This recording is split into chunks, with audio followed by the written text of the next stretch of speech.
Hey guys, it's RP Favela back with Diablo 2. Like I said last time, we're gonna go back to the inner cloister, take care of Andariel, and clear this act. Should be no problem for us. I expect to find a lot of Fallen here, Dark Ones I suppose they're called. Oh, I welcome the Lightning Demons because they are less annoying in small numbers. And Ghosts, no Fallen, no Dark Ones. I mean, I'm just gonna call them Fallen, that's what I'm gonna call them. Now there's a unique monster that always spawns here by the altar of this church, this cathedral. Oh, this is a boss. Oh, that's the unique one, the skeleton mage there. Let's run away. We're gonna... Actually, the poison is gonna do a lot more for us here. There they are, dropping dead. Bone Ash. This guy's pretty annoying because he has cold damage as usual. Oh, I almost died to that. Did they close the door? Okay. Let's drink. Healing, and mana. Okay. Anyone alive in here? You.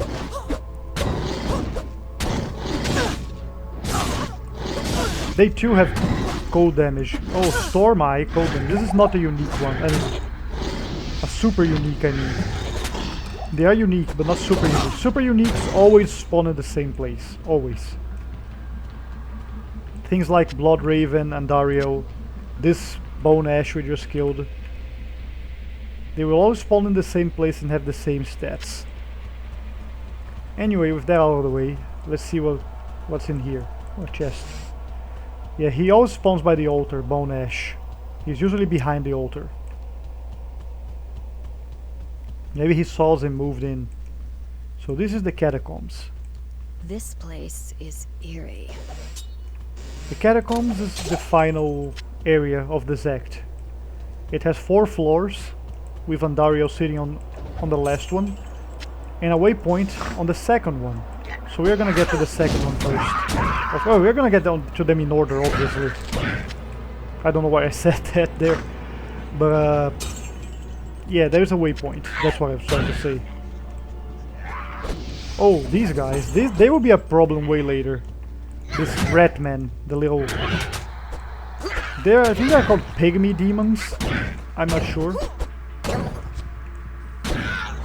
Oh, there's a shaman resurrecting people. Let's kill them. Yep, there it is.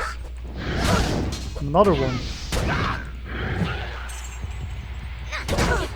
Oh, he has spectral hit. That's why I'm getting poisoned.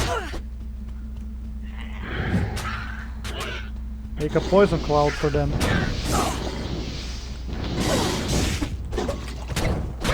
Yeah, we killed them.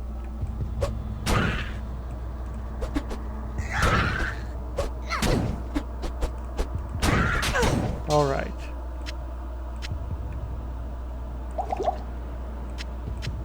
Some healing potions.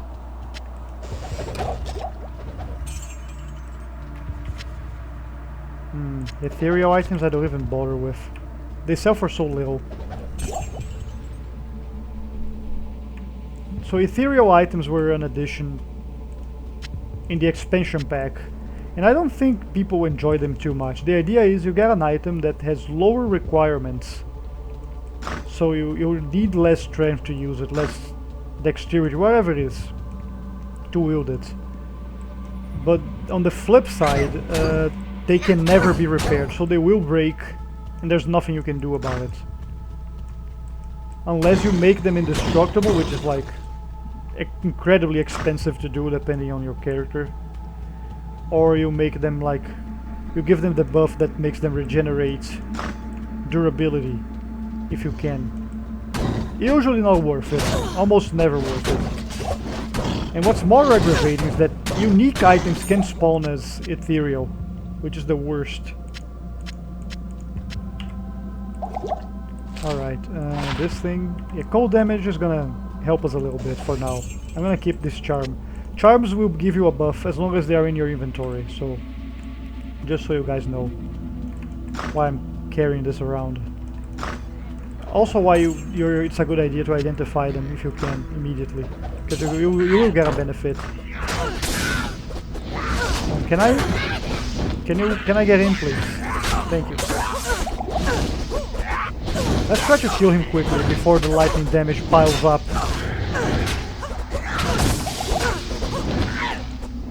Okay, this is a problem. Let's make a big poison cloud. You killed him?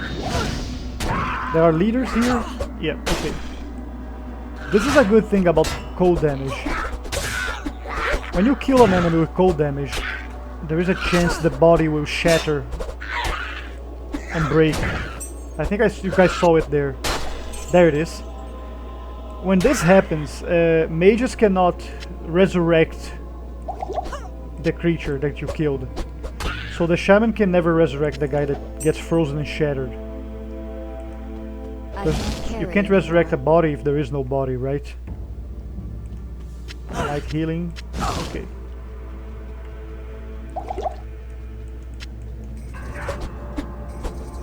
Someone is resurrecting people.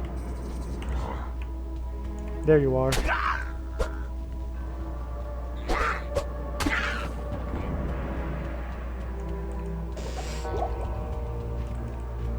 So let's keep exploring this place.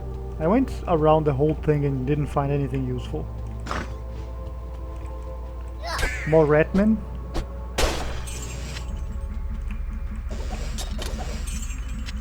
Most people will refer to them as flayers because that's what you will see the most, especially if playing the higher difficulties. It's just you walk around the jungle and there will be like suddenly there will be 30 of them on you, 50 of them on you, just trying to stab you. Level 2. So we're gonna look for the waypoint here. Do we have to? No. Do we want to? Yes.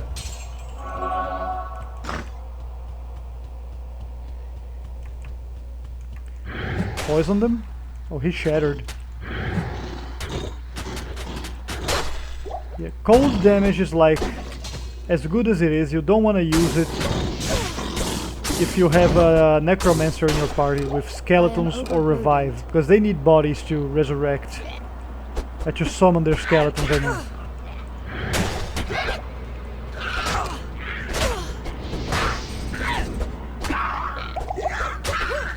I saw you.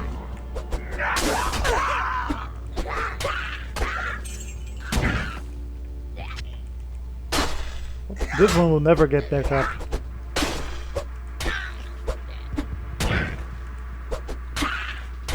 Alright, we killed him. Open this door.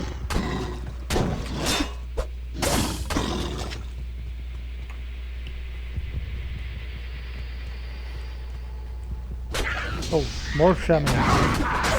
Again, I will never not stress the fact that they color their horns so you know they are the leaders. This is the one you want to kill first.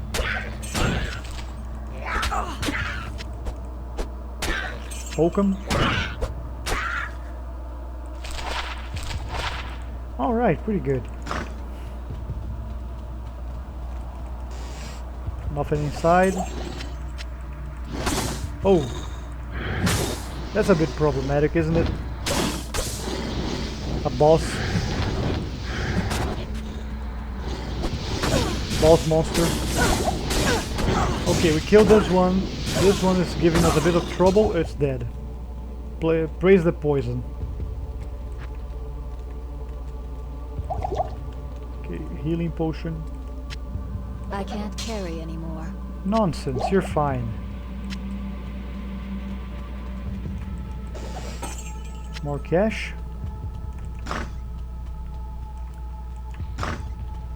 So yeah, I was talking about Blizzard games last time, so giving a bit of background here. What did I play back in the day was I started by my first PC game ever actually was Warcraft 2. I had never had a PC before, and when my father got one, the first PC I got to play with was my father's, and he got it in a raffle, actually, at his job. They were like raffling a bunch of things, and one of his friends got a pen, and he got that one computer. It was crazy back then. And I was like, we were all amazed at it at the time. I was like, wow, I had never seen a mouse before. And he got Warcraft 2 for me. Let me kill this leader thing here. And yeah, I played Warcraft 2 a lot. But I was a bit of an idiot as a kid because I was introduced to it by my cousin. I am overburdened. And I guess we were all kind of idiots as little kids. And my cousin was like, oh, you just input this cheat code when playing. And that makes you invincible. You can't die in the game ever. Your units are invincible. And little kid me internalized that this was the way to play the game. I didn't see it as a cheat, but the right way. And for the longest time I didn't enjoy Warcraft 2. I mean, I enjoyed playing it, but I didn't really play the game. I was just like, it gets to a point where it gets boring because you're just sending units to a fight you will win. But this is where I feel like Blizzard's world building would come into play, because even then I was making the gameplay so boring for myself. I would still get excited by the mission briefings, the briefing screens that are like, you must destroy the human encampment and all that, you know, the orcs going. They really immersed you in the game. And then, if you're wondering if I knew English back then, no, we actually had a copy in Portuguese, which was the craziest. I never saw games in Portuguese back then. These spiders are annoying. When they are low on health, they will flee and leave a trail of webs, which is very annoying. We're gonna get mana next time. This thing. So yeah, even then I was making the gameplay so boring. I would just enjoy these cutscenes, enjoy the graphics, the world building. Everything was so good. And much later, I played it legit, and it was so much more fun. Of course, it was. So yeah, I didn't. As far as Warcraft goes, I played the original. No, I played Warcraft 2 first. Then I played 3, which I loved. It's probably my favorite, Warcraft 3. 2 is still very good, but 3 was fantastic. I played World of Warcraft for the longest time, for years and years of my life. I was my raid's healer, the priest. I was a troll priest. I wonder where my friends are, what they're up to. Probably nothing fun. that time period is over.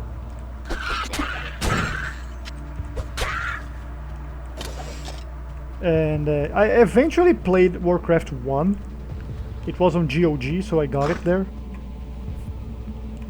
And I was like, yeah, I can see how instrumental it was in shaping RTSs, but at the same time I can see why it didn't age so well. It's incredibly clunky to play nowadays, which is amazing to me because there is so much in that game that we would take for granted today. We do take for granted today. So in an RTS, imagine you're playing an RTS and you can't click and drag a box to select multiple units. You can't do this. You have to manually click everyone while holding a key to add them to a group. So they will count for a single group you can move. And you could only move as many as 4 at any time. Right click to move, that wasn't a thing. You had to click M and then click the ground. And then you had to click A and click an enemy to attack. You didn't have right clicking. Because back then so many mice only had one button. That double clicking was not right clicking wasn't a thing. This reminds me of the XCOM. The old XCOM from the 90s, the original by Julian Gollop and his brother Nick Gollop. People seem to forget about Nick Gollop a lot, but he made that geoscape work, man. That was crazy back in the day, a 3D geoscape. But anyway, the manual had instructions like, you will press the button twice in quick succession, therefore referred to as double clicking, quote unquote. Like, the terminology wasn't there yet. You had to explain those things. That's a lot of attack rating. I want it. This is gonna make it easier to hit the Fallen. Because I saw they have been dodging a few hits. Oh, okay, I got Pathfinding, help me. Oh yeah, Warcraft 3 was a fantastic game as well. Blizzard ruined it for the most part. I don't know if I can still like... This is the most egregious part of it, right? I still have a CD, a Warcraft 3 DVD or CD, I don't remember which one it is. And my computer still has a driver. It's the oldest part of my computer that still stands.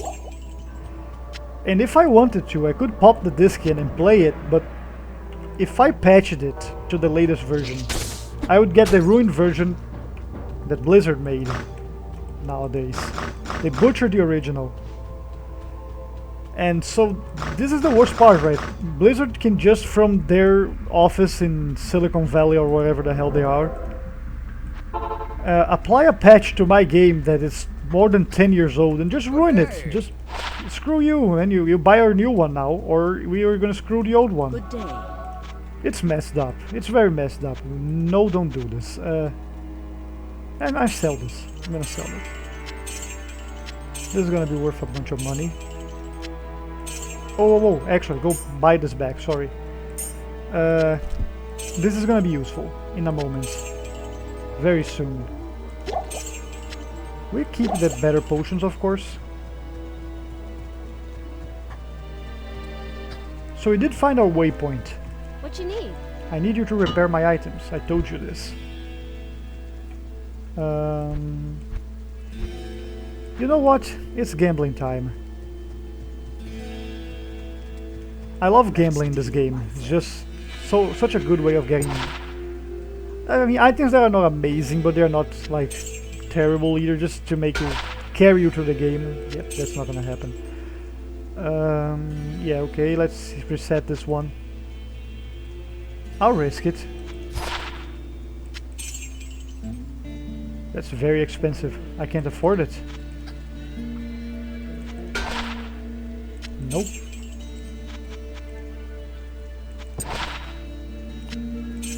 The dream here is getting a yellow named item.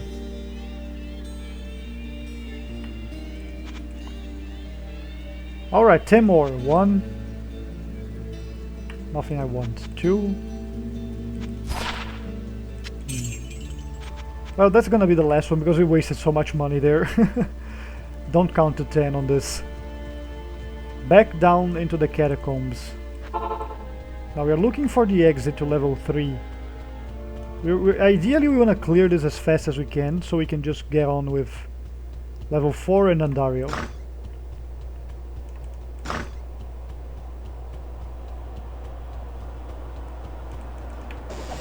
Ooh, some cash.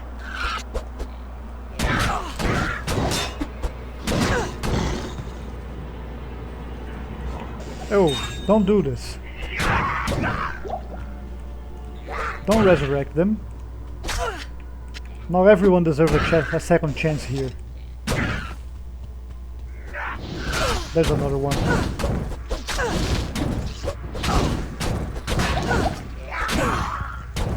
Yeah, kill the spiders. They are minions, which means they have double health.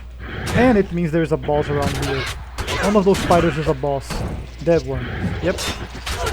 They're dealing a lot of damage to me because they are extra strong. Their boss is extra strong, so they will be. So will they be. So will they, I guess. I don't know. It's very hard to speak in English and play this game at the same time. But that's the point. One of the points of this series is practice my spoken English, because the English when it comes to English language, I feel like I can understand English pretty well. I can read it well enough. I can write it well enough, or type it well enough. I do make some mistakes. I have a friend that he's very nice to me. He always corrects those, like, oh, this is not how you say it. He's the reason I don't confuse how and what to this day, because I would say like how would this look like? It's wrong. It's like what would it look like? and he helped me a lot with that. He tried helping me with this and that, but I just can't get it down. But yeah, those are, as far as English goes, I feel like I'm confident enough in it. But when it comes to speaking English, it's a bit more tricky than the other ones. Mainly because I live in Brazil, so I don't get a lot of English speakers in my life. We all speak Portuguese here. I thought it was ethereal, I was about to throw it away. Daggers are weird in this game. There is a necromancer tree that invests a few points in it. You can like be a dagger man, and it's like, why? Why not get a wand and get actual useful magical powers for yourself? To boost your spell. Whoa, these guys are fast. We poisoned them.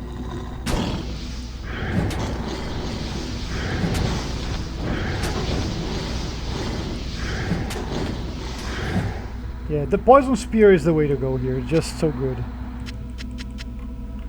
So what is this one? Enhanced defense. I prefer to have poison resistance. How's my poison resistance, speaking of? 17? Could be better. Zombies.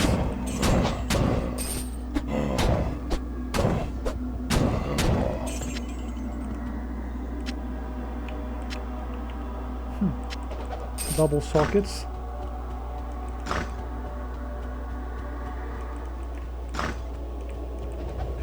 Oh, I remember these guys. They look like Eustace from Courage the Cowardly Dog. That's what they always reminded me of. They are supposed to be vampires, but they have nothing to do with real-life vampires. I mean, they will steal health from you, but their attacks are all fire-based. They have fireballs and they can summon meteors at later levels. It's a bit weird. It's a bit weird. Hello, zombie.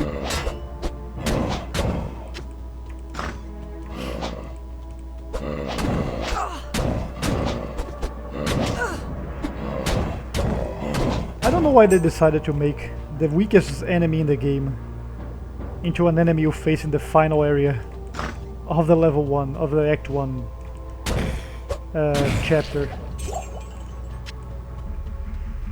It's a bit weird to me because the zombie's so like I mean, this particular zombie has more damage. I feel like they are stronger than the average zombie, but what are they gonna get to you? I mean, if they get close, you're like, either you have a melee build and you can handle it like this, or you're gonna kite them to death because they're so slow. Yep, there they go. I have an itchy nose right now. Okay. Oh, you know what I haven't done yet? Hydrate. I could use some water. Hang on a second.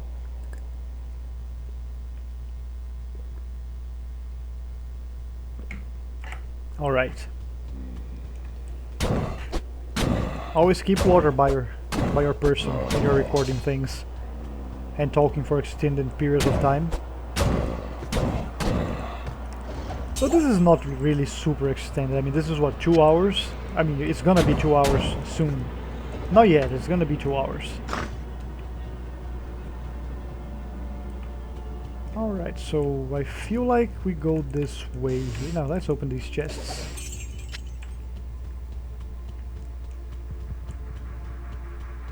Maybe this way. Oh, there they are. More afflicted demons. Lightning demons, they're one of those enemies that feel good to kill. I don't know why. It feels nice killing a huge demon like this.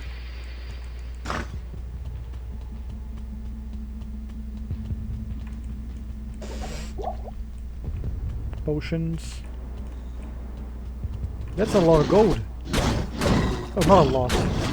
I mean, I guess I got initially focused on the enemy so I couldn't get a good look at the gold. It's just a few coins scattered. It's okay.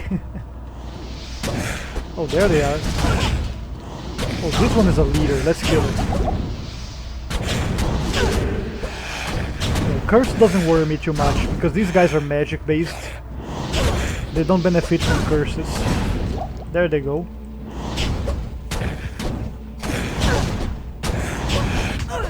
So a fun fact here, they have cold spell, cold touch if they hit you. Come back here, you coward. So one fun fact about this enemy, they are one of the very few undead enemies that can't be resurrected by other special undead that could resurrect them. You guys will see what I mean later on. There's a particular type of undead that can resurrect other undead, except for itself, of course. If you had two of them together, you would never get them killed. Yeah, I think we sell stuff. Hey, Kane. Stay a while and listen. Identify my stuff. Hello. There we go. We sell these. That sold for a lot less than I was hoping. That preserved head. So we kind of recouped our losses here with, with the gambling addiction. Yeah, this is good stuff. Alright, we're gonna go back down now. I feel like we're close. Maybe this way? This looks like a ladder room. A staircase room, I mean, not a ladder. Well, that was just some Ace Attorney moment there. The ladder versus whatever it was. The joke. That's so stupid, that joke, man. Why did they keep insisting on that? Ace Attorney is another series I never played. Because truth be told, I was never into anime of any sort, and visual novels of any sort. But like, I did watch my friend play it. It's like, it's the fun part of it. Just be there and watch your friend deal with it. More for the company than for the actual gameplay. It's a fun way of experiencing games you would never give a chance otherwise.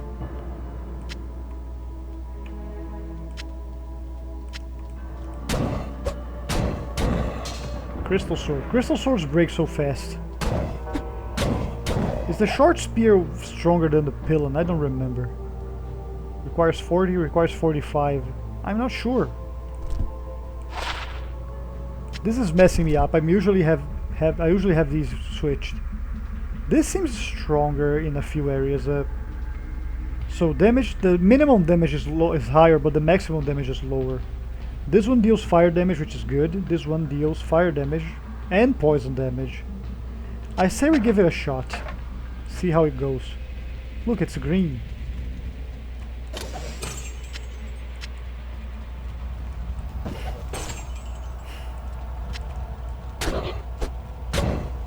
It's a bit slow for my taste. I prefer to have this one. Yeah, one thing I would do a lot when it comes to video games as a kid is play, not the NES, I would say, back in the day. So, bit of story, backstory here. Nintendo, way back when they launched the NES, they had no interest in the Brazilian market at all. They didn't sell the NES here. They never sold the NES here. So eventually, over the years, because well, back then things wouldn't be distributed as fast as they are now. You know, you didn't have like a on-demand mass manufacturing as we have these days. At least not in the scale we have today. Of course, the pandemic kind of put a stop to it in a little sense, but it's nowhere near as bad as it was in the late 80s, early 90s period.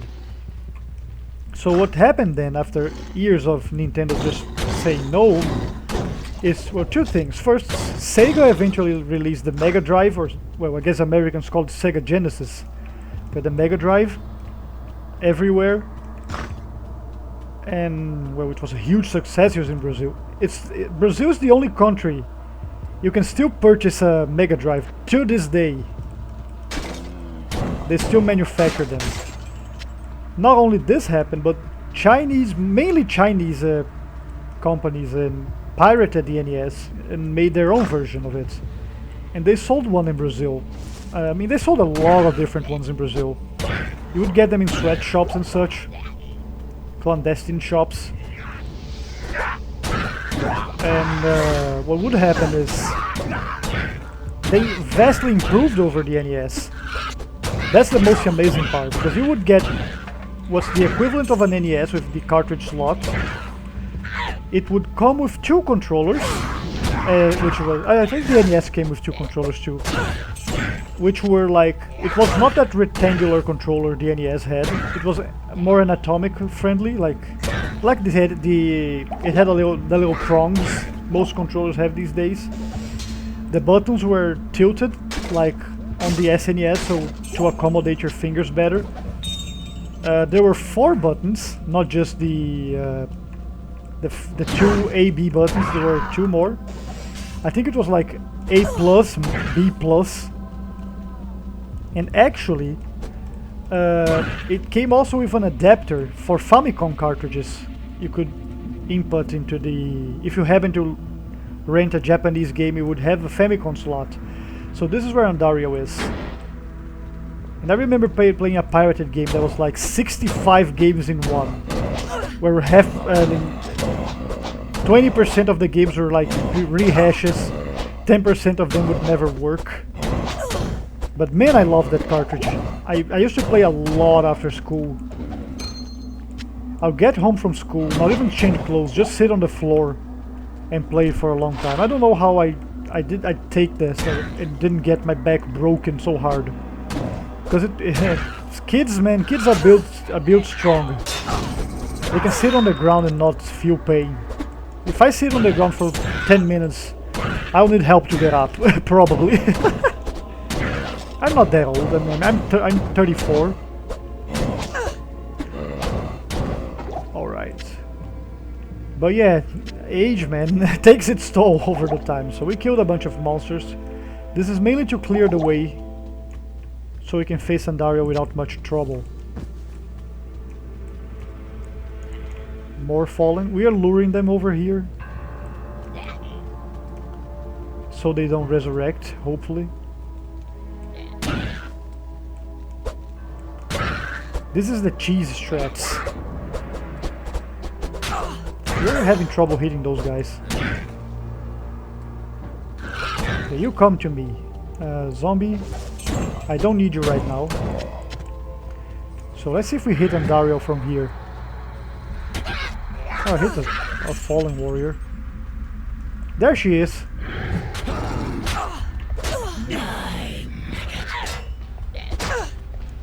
We're gonna hit her with lightning. Oh, we're poisoned. This is why we want poison resistance. She is a poison monster.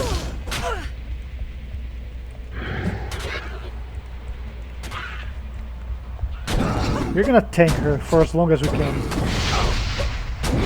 Yeah, this is where you want poison resistance. Look at my health, just... boy. The shield though, reducing poison length, is a real MVP here.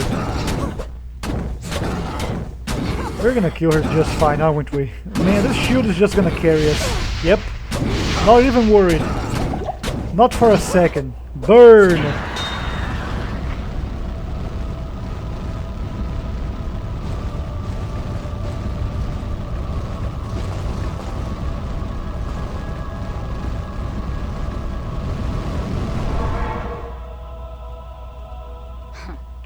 This maiden shall inflict no more anguish. Oh, the sass. I can't carry anymore. Of course you can carry more. Don't give me this crap. Just do it, forehead. Little obscure reference, I guess. Okay, we made it back. Good evening. So everyone has something to say if you want to talk to them. We are not. This is a great victory indeed, but many more battles await. I will accompany you on your journey, lending what assistance I can. Remember, Diablo is still out there, seeking something in the desert. I'm afraid that this nightmare will not end until you find what it is that he seeks. I wonder what Diablo's looking for in the desert. Let's talk to everyone, screw it. Andariel's death brings about renewed life for us all. We mourn the loss of our dear sisters, but at least now we can get on with our lives. I may have misjudged you, Outlander. You are a true hero, and testament to the noble spirit which has inspired our order for generations. Farewell, my friend. Yeah, what's the point if you don't get praise, right? So if you don't get praised by everyone. Finally we may rejoice. We owe you a debt we can never repay. I only hope that in time, we will be able to rebuild our order. All our thanks go with you, my friend. There we go. Let's talk to Charcy, Geed, and then we leave. Good evening. You have nothing to say? You'll probably go east now. Yeah. It was good to know you. I hope you'll come back if you ever need anything. Okay. That wasn't too exciting. Let's see Geed. I think it's because I talked to Akara that considers the quest completed, so they don't automatically say anything. I'm gonna party like it's $9.99. A man of few words. The caravan is prepared.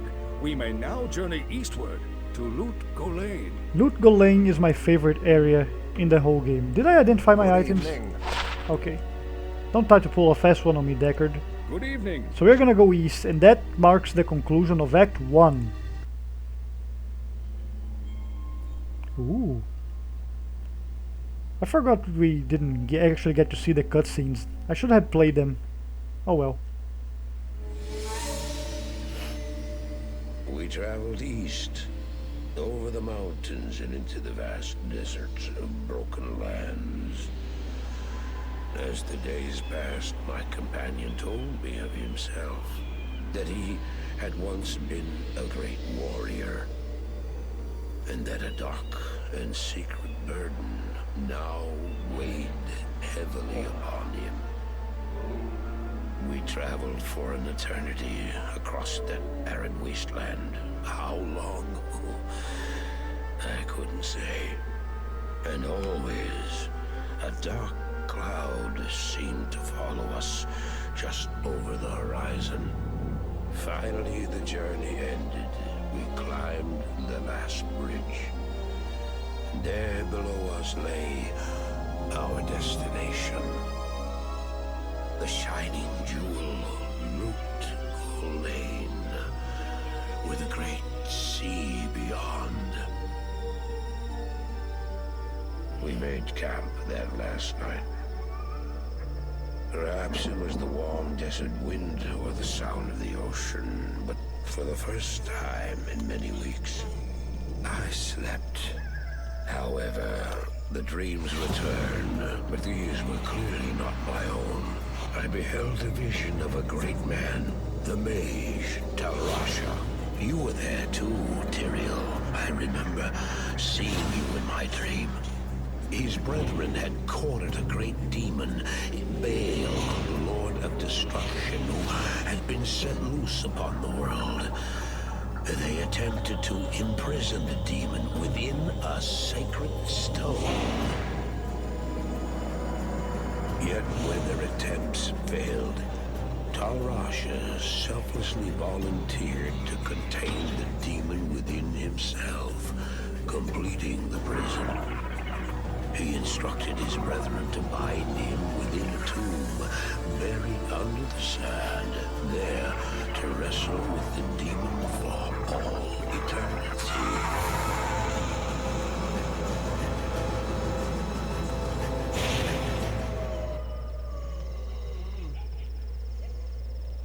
Now you know what I seek, Marius.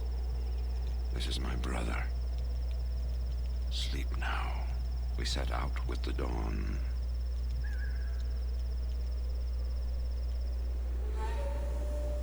The next morning, we walked over the hill toward Lut Gholein. I had no idea then of the horrors that were in store for me there. There you go. So now we know what Diablo wants. He wants to free his brother, which we're gonna try to stop. Greetings, honored traveler. I am Jaren, Lord of Lut Gholein, and I bid you welcome to my fair port city. I'm glad to know that once again, caravans are free to travel through the Western Pass. For some time now, we have been under siege by an evil power that I cannot identify. Strange, it all began when a dark wanderer came this way, looking for the tomb of Tal Rasha.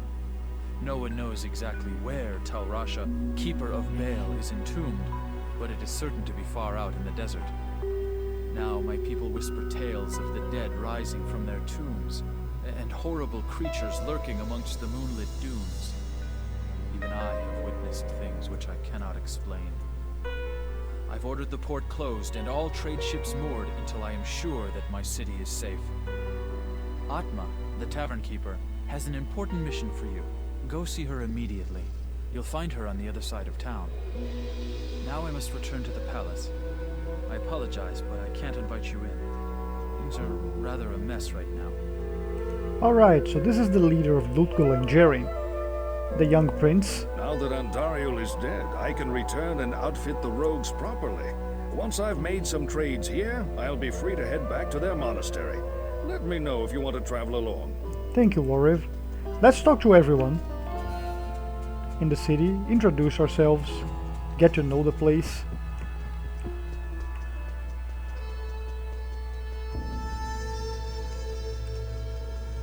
Greetings, Amazon. I haven't seen one of your kind in many years. It's good to know that warriors of your caliber are protecting this city. I'm Mashif, captain of this ship here. I make port runs around the Twin Seas and occasionally out to Kingsport in Westmarch.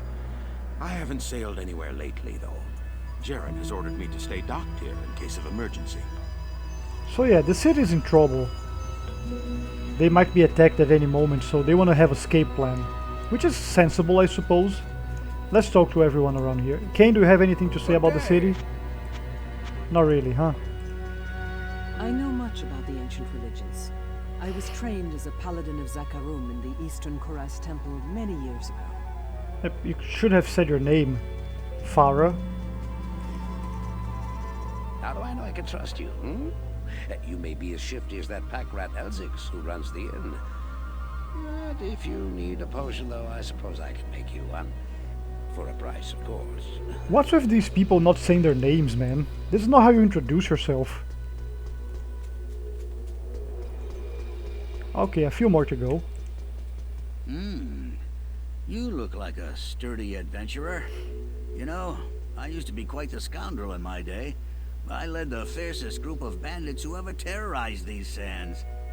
Nowadays, I run this here inn and pretty much stay out of trouble.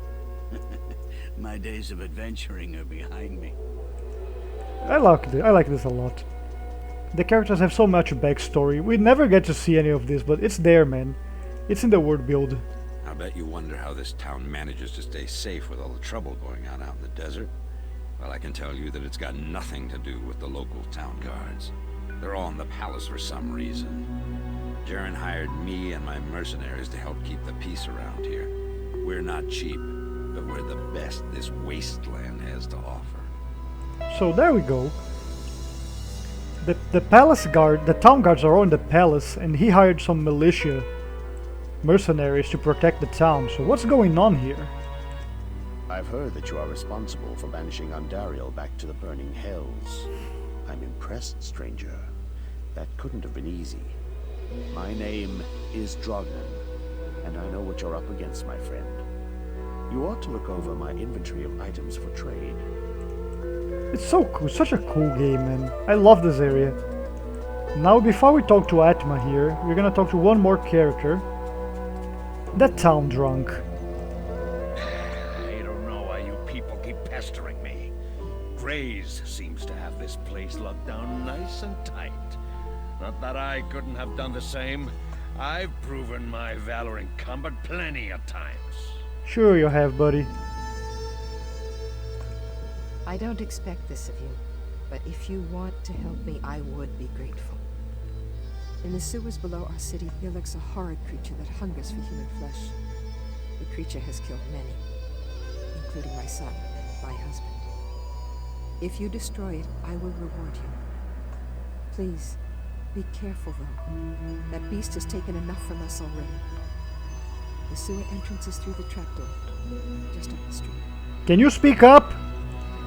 Okay, I'll solve your problem with the demon monster or whatever. She doesn't have an introduction, by the way. She just tells you to kill the monster. So yeah, that's Lutgo Lane. That's all the NPCs. We'll be hanging around this central area. In the minimap you guys can see a lot. Because this is Farah, she heals and repairs. And this is Lysander, he sells potions. It is an honor to serve you. Let's repair our items. We don't need this. Nope. So yeah, the reason we wanted a lot of fire resistant items is because this place, which we are gonna go next, will have a lot of fiery skeletons. And we want to be prepared. So this is the time where we just switch helmets here. I'm gonna keep this one because if I'm unable to hit them, I still have the helmet on me, on my person, which is sure to help.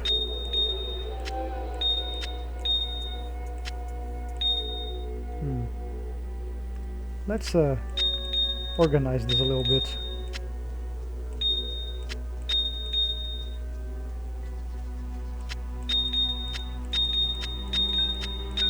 There we go.